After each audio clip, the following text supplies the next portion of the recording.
Selamat pagi pemirsa, target vaksinasi setinggi gunung tapi realisasinya masih sekaki bukit. Penyebabnya bukan kekurangan stok, melainkan stoknya malah menumpuk di gudang. Pemirsa, inilah editorial Media Indonesia di seri ini Senin 19 Juli 2021 dengan tema Presiden Sentil Penumpukan Vaksin bersama saya Leonard Samosir.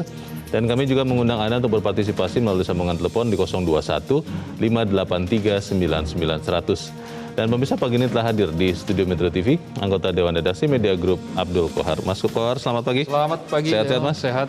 Pakai masker? Terus. Protokol kesehatan harus ya. Ya. Kita melihat kemarin ada angka yang membaik ya sebetulnya ya. Iya. Kasus baru hanya sekitar berapa? 40-an ribu ya. 44 ribuan. Memang masih banyak, tapi kita melihat sudah mulai ada efek harapannya sih PPKM darurat. Tapi kita bicara bukan itu, kita akan bicara soal vaksin yang menumpuk katanya. Kita akan lihat dulu beberapa berita yang menjadi perhatian media Indonesia, Mas Kohar. Yang pertama, ini Bersatu Lawan Covid, Kepala BIN mengecek vaksinasi door to door dan bagikan bansos. Ya. Ini menarik karena mengecek langsung. Ini berarti memastikan bahwa vaksinasi door to door ini berjalan tepat sasaran, begitu Mas Kohar? Sesuai dengan apa yang diinstruksikan oleh Presiden, bahwa vaksinasi ini harus betul-betul gencar. Ya. Kenapa Leo? Karena Presiden sudah mencanangkan target pada bulan Juli itu paling tidak dalam satu hari itu 1 juta vaksin rata-rata.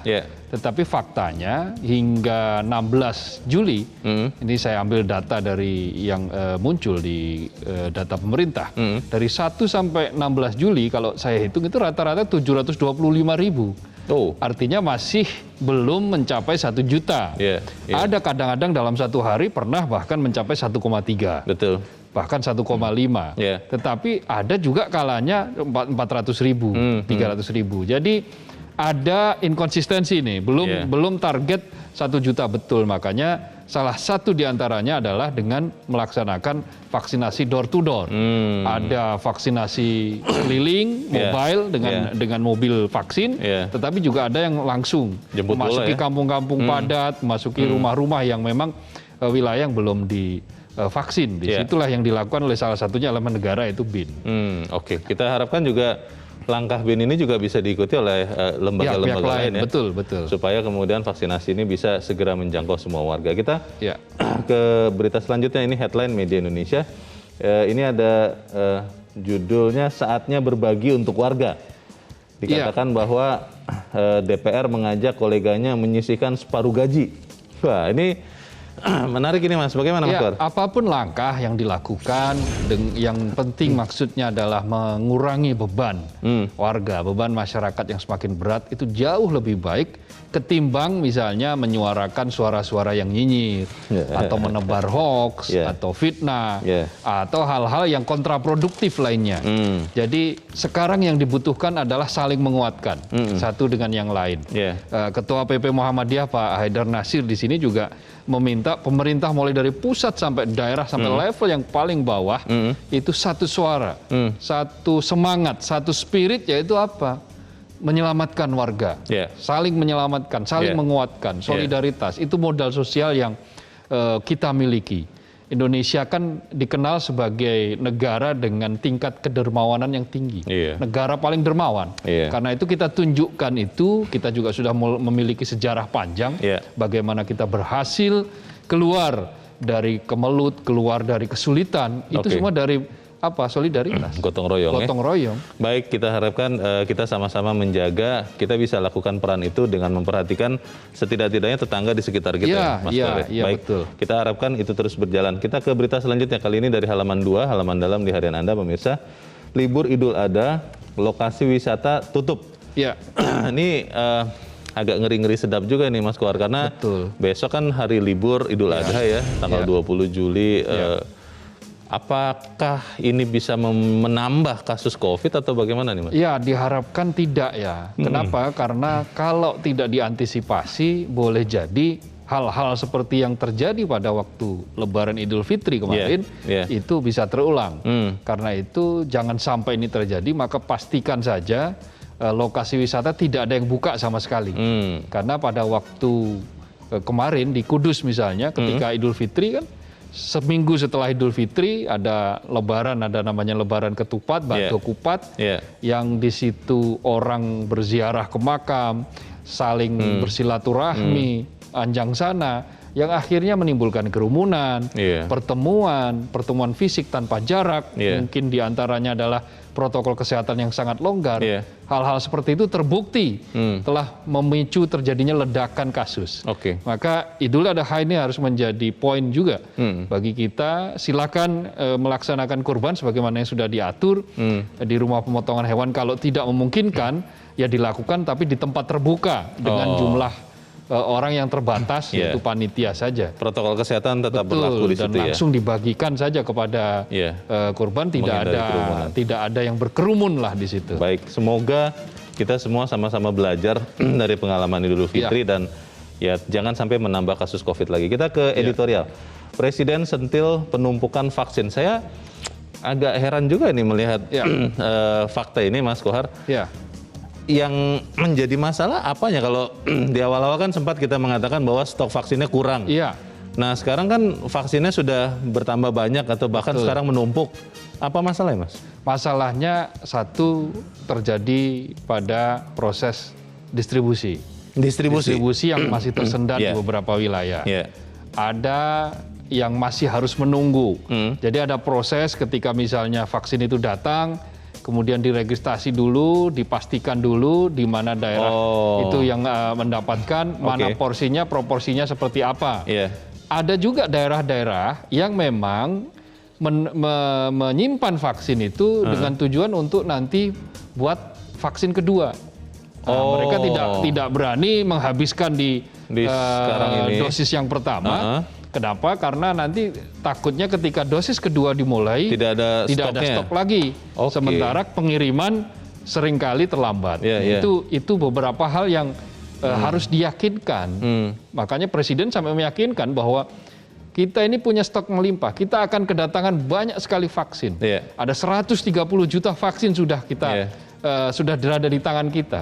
Nah, beberapa sudah kita distribusikan, 73 juta. Nah, itu yang sudah disuntikkan, didistribusikan.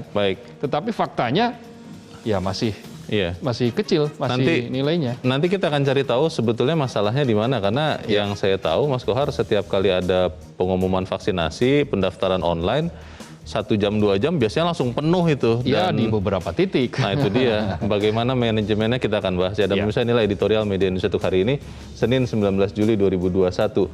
Presiden sentil penumpukan vaksin.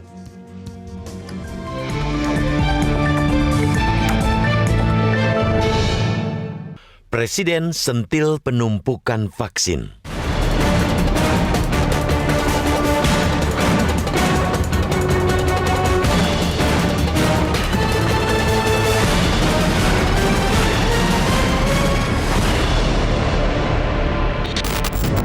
Target vaksinasi setinggi gunung, tapi realisasinya masih sekaki bukit. Penyebabnya bukan kekurangan stok, melainkan stoknya malah menumpuk di gudang. Sudah 26 kali pemerintah menerima vaksin, baik vaksin jadi maupun dalam bentuk bahan baku atau bulk hingga 16 Juli. Total yang telah diterima sebanyak 141.315.880 dosis vaksin dari berbagai produk. Namun jumlah penerima vaksin pertama hingga 17 Juli baru mencapai 41.268.627 orang. Yang sudah menerima vaksinasi kedua sebanyak 16.217.855 orang.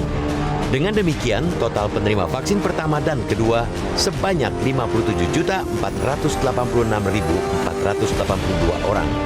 Jumlah penerima vaksin masih jauh dari target yang ditetapkan pemerintah, yaitu sebanyak 208.265.720 orang.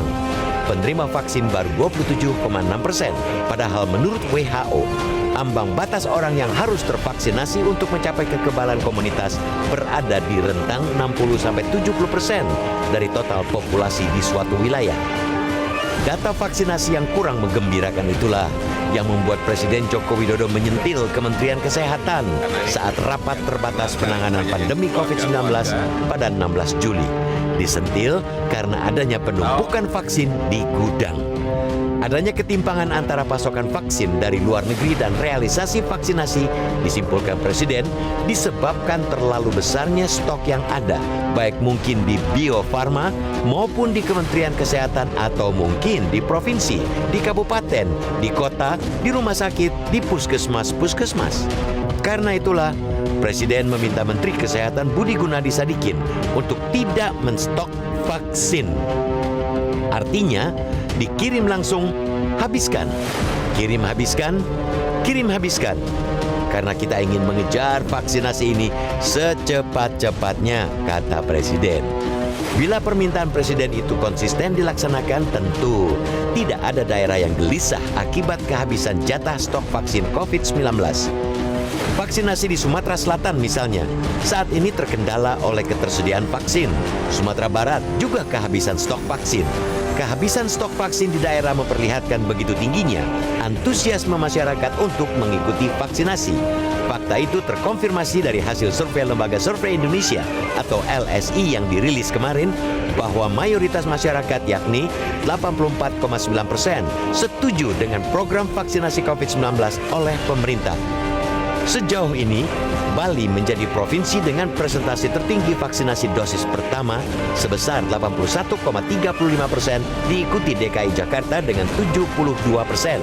Presiden sudah menginstruksikan untuk fokus vaksinasi di 3 provinsi yang tingkat vaksinasinya di bawah 15%, yaitu Banten, Jawa Barat, dan Jawa Tengah. Mempercepat vaksinasi di Jawa amat penting untuk mencapai kekebalan komunitas bisa tercapai paling lambat pertengahan September. Mestinya tidak ada kendala untuk mempercepat vaksinasi, asalkan ada kemauan. Ketika kemauan itu ada, buktinya pernah dalam sehari bisa 2,3 juta orang menerima vaksin. Pemerintah daerah mestinya lebih proaktif lagi melakukan vaksinasi. Jangan hanya menunggu vaksinasi yang diinisiasi TNI dan Polri. Kesehatan itu menjadi tanggung jawab daerah. Eloknya, pemerintah mulai melakukan vaksinasi door to door. Vaksinasi ketuk pintu sangat mendesak dilakukan karena saat ini penularan COVID-19 lebih banyak di klaster keluarga. Mempercepat vaksinasi hendaknya menjadi ikhtiar bangsa. Jangan sekali-kali kasih kendor ikhtiar itu agar pencapaian vaksinasi benar-benar sesuai dengan target setinggi gunung. Karena itu, jangan menumpukan vaksin di gudang, tapi segera gunakan.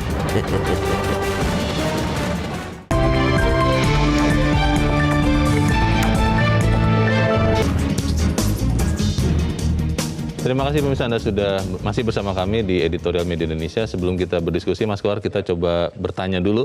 Kita sudah terhubung lewat saluran telepon dengan Pelaksana Tugas Direktur Jenderal Pencegahan dan Pengendalian Penyakit Kementerian Kesehatan, Maksi Rein Rondonuwu. Pak Maksi, selamat pagi. Selamat pagi, Leonard. Selamat pagi. Ya, terima kasih Pak Maksi sudah diberi waktu. Pak, ketika ada sinyalemen bahwa vaksin menumpuk, saya ingin bertanya dulu Pak, itu betul menumpuk atau tidak? Bagaimana Pak Maksi? Iya, kalau bilang menumpuk itu sebenarnya ada di daerah. Vaksin yang kita distribusikan sudah 73.000 dosis, sementara yang sudah divaksin itu dosis 1, 2, 58.000. Jadi kalau dihitung memang masih ada 15 juta. Atau wasted ya paling masih ada 10-an juta. Itu ada di daerah memang. Daerah memang ada ya masih ragu, masih menyimpan dosis 2, belum segera disuntikan. Padahal kami di pusat itu setiap 10 hari ada distribusi vaksin ke daerah. Jadi sebenarnya daerah itu hanya mungkin khawatir. Tapi saya kira sudah berapa kali disampaikan ke daerah, itu tidak usah khawatir. Dan mulai 1 bulan terakhir kami sudah membagi juga stok vaksin itu di Dinas Kesehatan, ada distribusi ke Pemda, ke TNI dan Polri. Jadi saya kira percepatan dosis-dosis yang menumpuk itu tidak perlu dikhawatir lagi. Jadi daerah jangan khawatir. Pak Presiden sudah perintahkan ke semua untuk jangan menumpuk vaksin, jangan menyimpan dosis vaksin. Jadi maksudnya daerah jangan khawatir bahwa dosis kedua tidak akan kebagian, begitu ya? Ya benar sekali, kami di pusat memang juga akan mendistribusikan bagi daerah-daerah mana yang laju percepatannya tinggi, kami akan melihat seperti itu. Setiap distribusi kami mengukur Mana daerah yang laju percepatannya tinggi itu memang kami banyakkan. Di samping itu Pak Menteri sudah mengeluarkan edaran bahwa daerah itu gubernur punya kewenangan untuk menarik bagi daerah kabupaten kota yang lambat masih banyak stok untuk didistribusikan ke kabupaten kota yang percepatan vaksinasinya tinggi. Ya. Pak, tapi ada beberapa daerah di dalam editorial dikatakan di Sumatera Selatan misalnya atau Sumatera Barat terkendala ketersediaan vaksin ini Pak Maksi. Bagaimana Pak?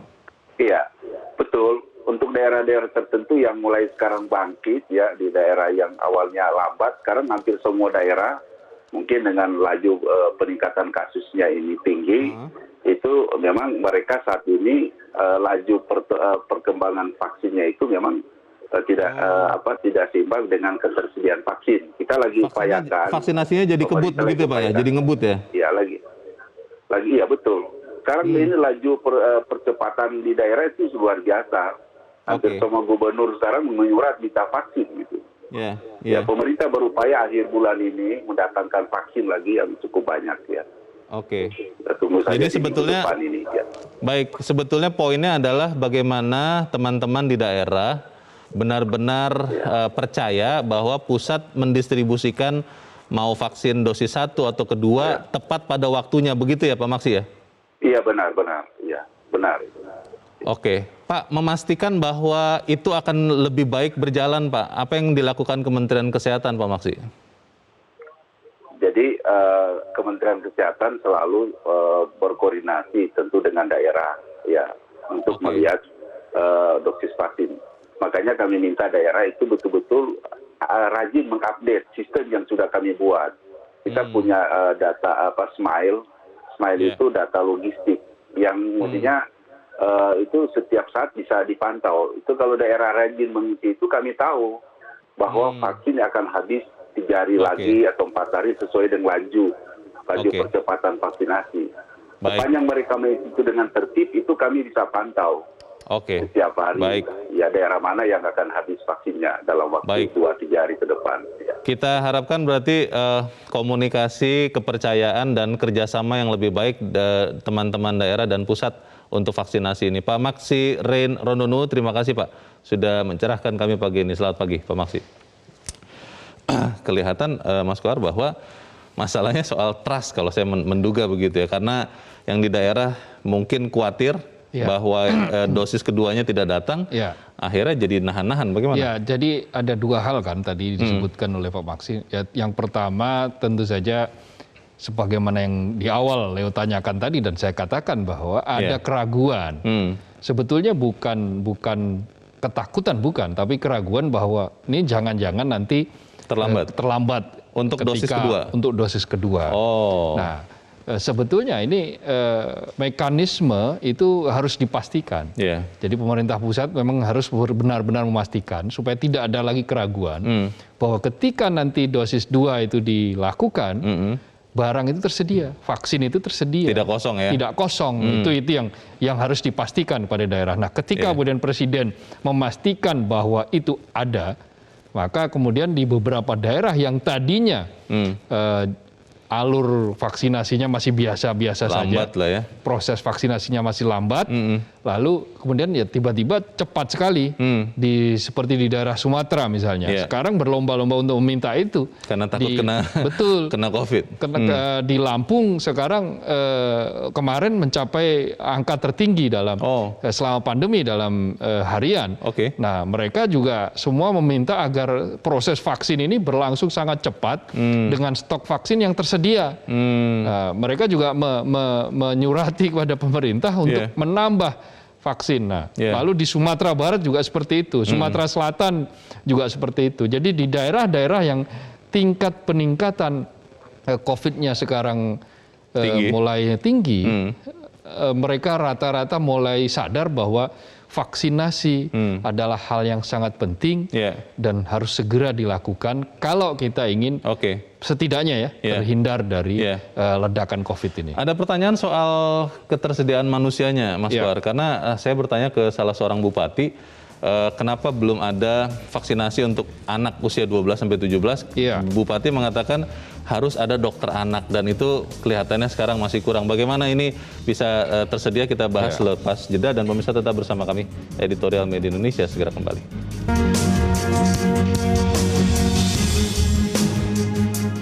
Media Indonesia mengajak Anda untuk mengakses fitur premium e-paper. Dengan sajian konten berbasis intelektual dan meneguhkan kebangsaan, Media Indonesia tampil dengan lebih dinamis melalui e-paper Media Indonesia yang dapat Anda akses kapan saja, di mana saja. Caranya mudah, download aplikasi Media Indonesia di Android atau ketik link e-paper.mediaindonesia.com atau bisa scan QR code pada layar kaca Anda. Klik tab e-paper di bagian samping layar tablet Anda. Daftarkan data diri, serta pilih paket berlangganan e-paper Media Indonesia sesuai dengan kebutuhan Anda. Nikmati juga bonus spesial tambahan 4 halaman rubrik fokus setiap hari. Semua bisa Anda dapatkan hanya di e-paper Media Indonesia. Untuk informasi lebih lanjut, hubungi customer service di nomor 0811 1201 2018 atau kunjungi media sosial @mediaindonesia. Media Indonesia, referensi bangsa.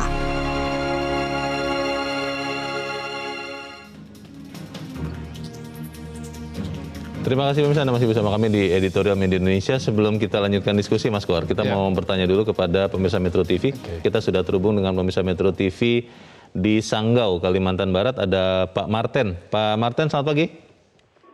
Selamat pagi Pak Leo dan Bung Kohar. Pagi, Pak Marten. Selamat pagi Indonesia. Ya, silakan Ya. Pak, singkat padat saja. Singkatnya Pak Kohar dan Pak Leo, ini kan hanya tergantung pada manajemen penerimaan dan pengeluaran vaksin. Jelas Pak, Jakarta menerima, Indonesia menerima vaksin dari luar, dicatat.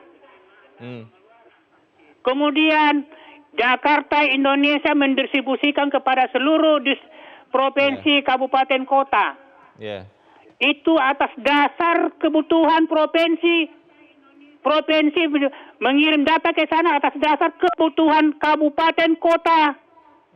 Jelas sekali manajemennya ini. Nah, di mana salahnya ini sampai Bapak Presiden menemukan hal-hal yang tidak sesuai dengan data yang ada di Jakarta maupun yang ada di provinsi. Saya yakin dan percaya Pak, provinsi penerima vaksin dari Jakarta semuanya digunakan untuk vaksinasi. Karena apa?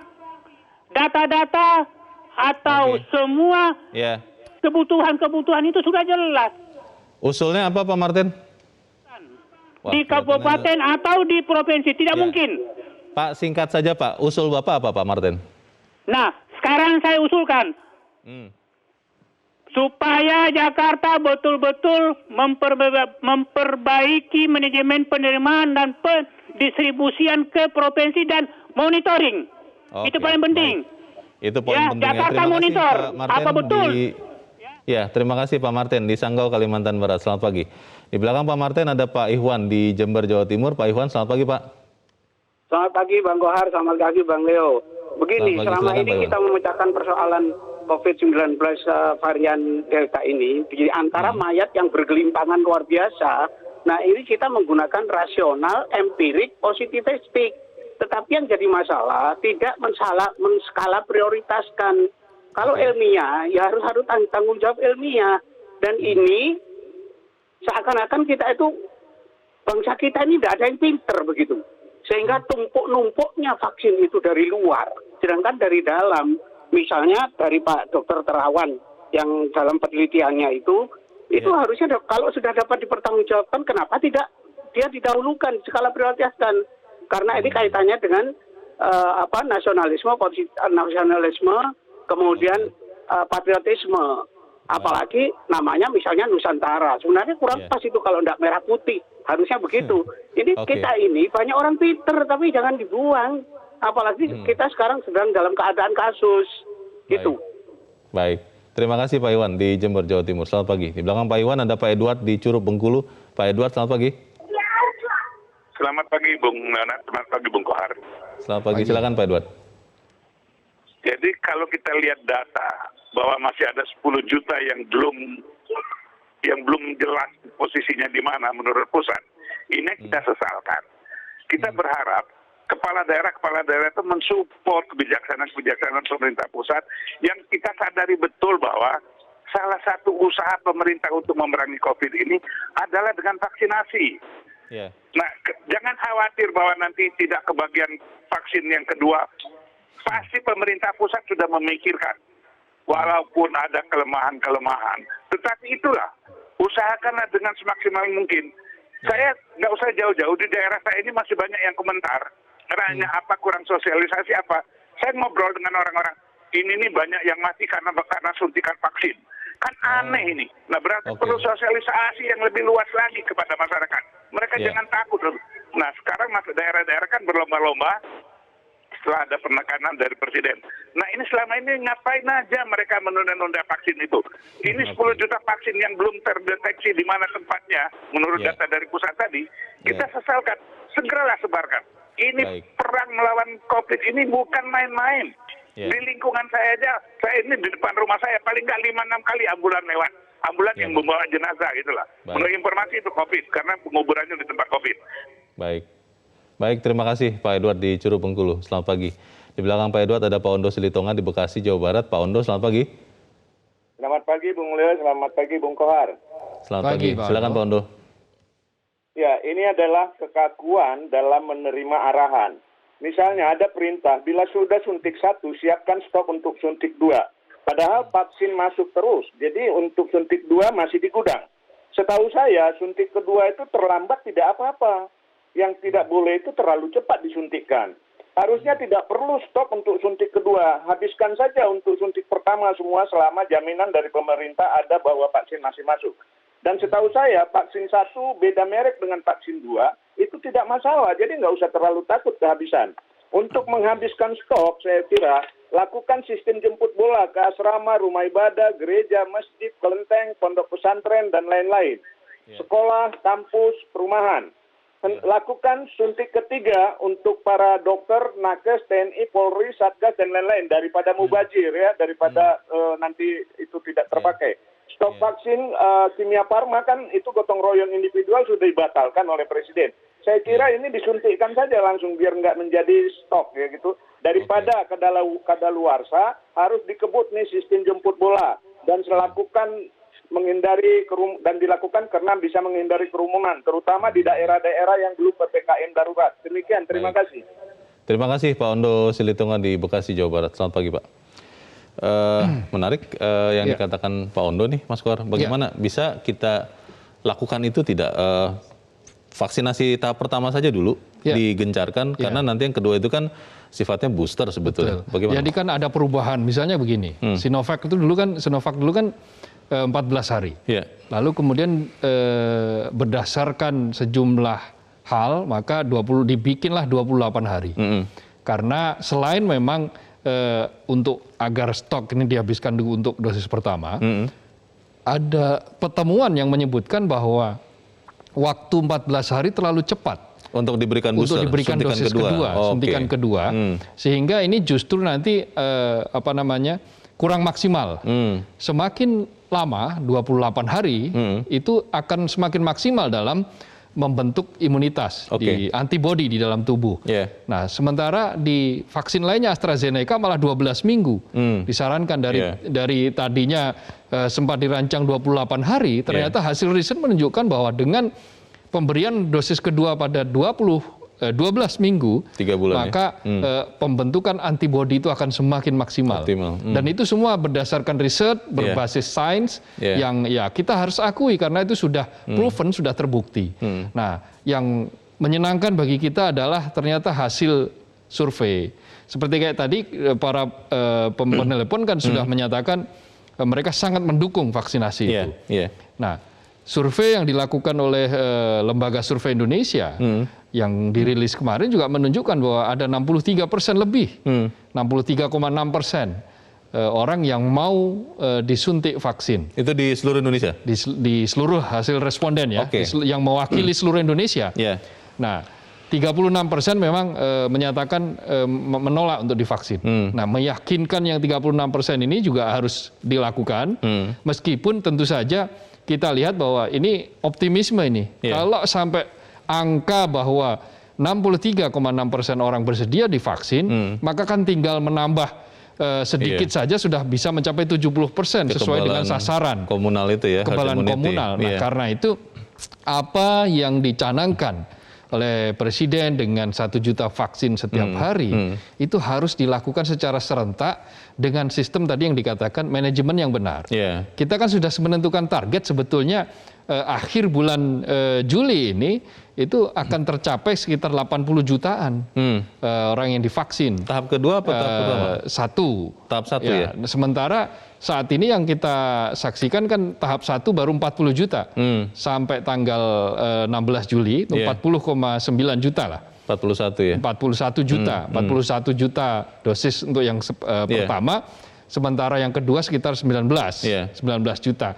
Nah, dengan jumlah yang ada sekarang, dengan angka yang ada sekarang, maka harus digenjot lagi. Jangan ragu-ragu lagi bagi pemerintah di level manapun, termasuk di level daerah, untuk segera mendesain bagaimana proses vaksinasi yang efektif ini.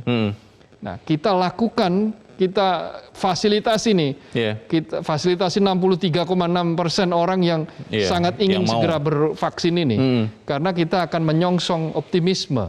Ketika nanti vaksinasi sudah mencapai 70%, maka di saat itulah kita bisa keluar dari kemelut ini.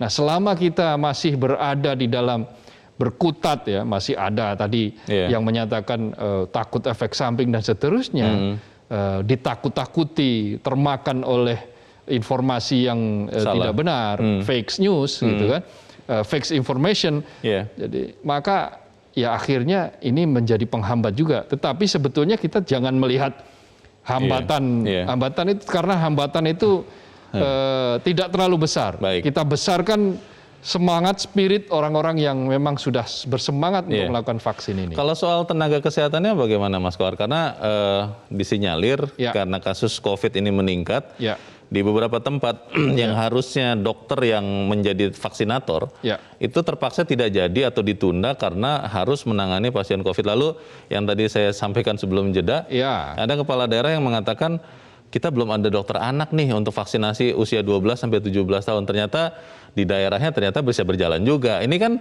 hal-hal yang bisa menghambat ini. Pemahaman. Jadi literasi itu ternyata literasi yang rendah atau lemah itu bukan hanya monopoli warga, tapi juga ada pejabat yang ternyata belum sepenuhnya melek literasi.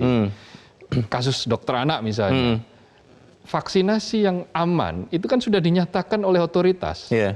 Apakah itu Ikatan Dokter Anak atau Badan POM, bahkan Presiden sekalipun sudah menyampaikan bahwa vaksin Sinovac itu aman bagi anak untuk umur 12 sampai 17 tahun. Jadi sebenarnya tidak perlu harus ada dokter tidak perlu anak harus di situ. ada selalu dokter anak yang ada di situ. Yang penting adalah otoritas itu sudah menyampaikan itu, sudah ada emergency use authorization yang digunakan untuk memvaksin pada usia rentang usia tertentu itu. Bagaimana memuluskan kerjasama pusat dan daerah, kita bahas di bagian berikut Mas Kohar, dan pemirsa tetap bersama kami, Editorial Media Indonesia segera kembali.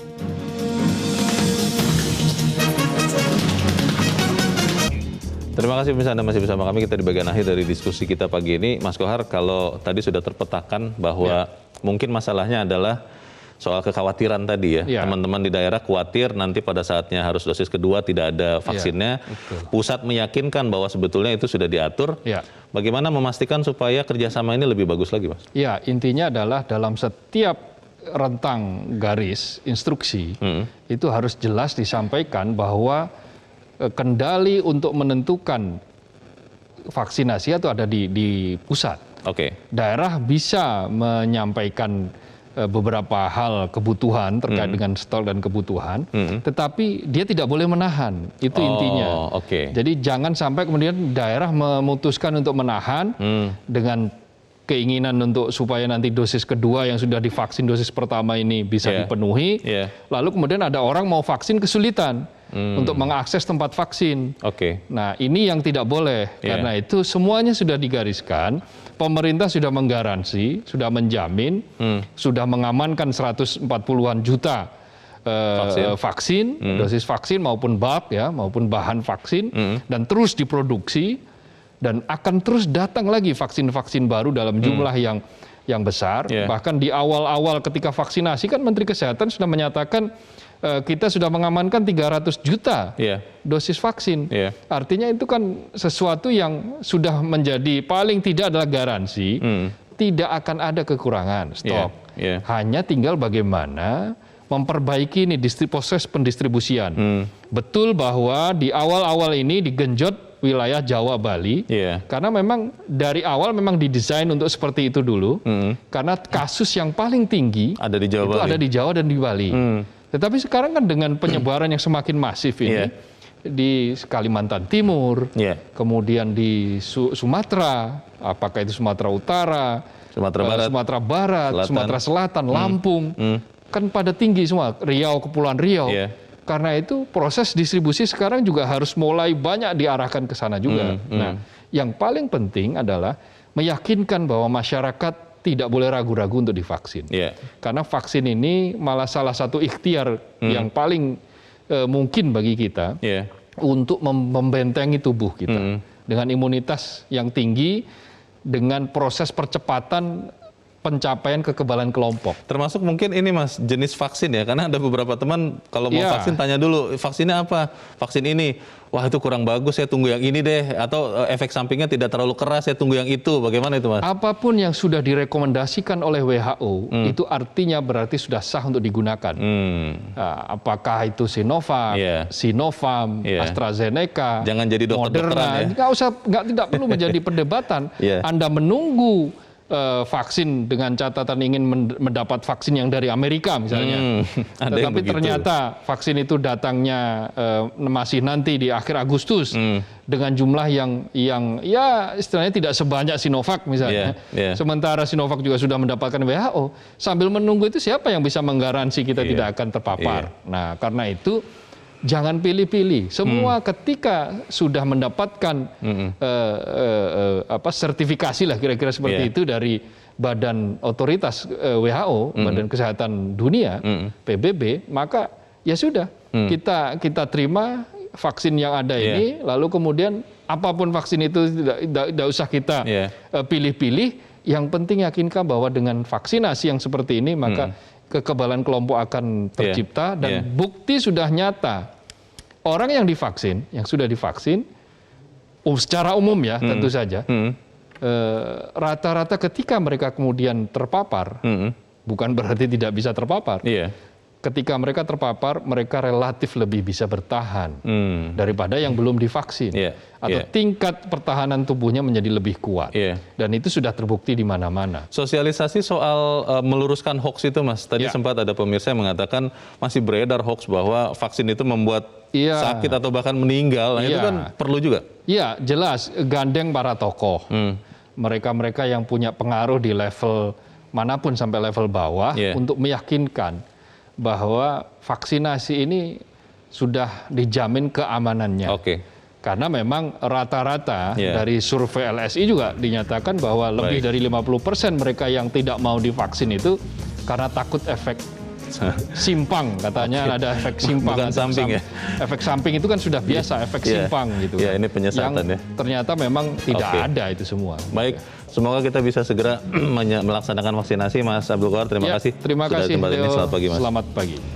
Bisa mempercepat vaksinasi hendaknya menjadi ikhtiar bangsa, jangan sekali-kali kasih kendur ikhtiar itu agar pencapaian vaksinasi benar-benar sesuai dengan target setinggi gunung. Karenanya jangan menumpuk vaksin di gudang, tapi segera suntikan. Saya Leonard Samosir, terima kasih Anda sudah menyaksikan. Tetap pakai masker Anda. Sampai jumpa.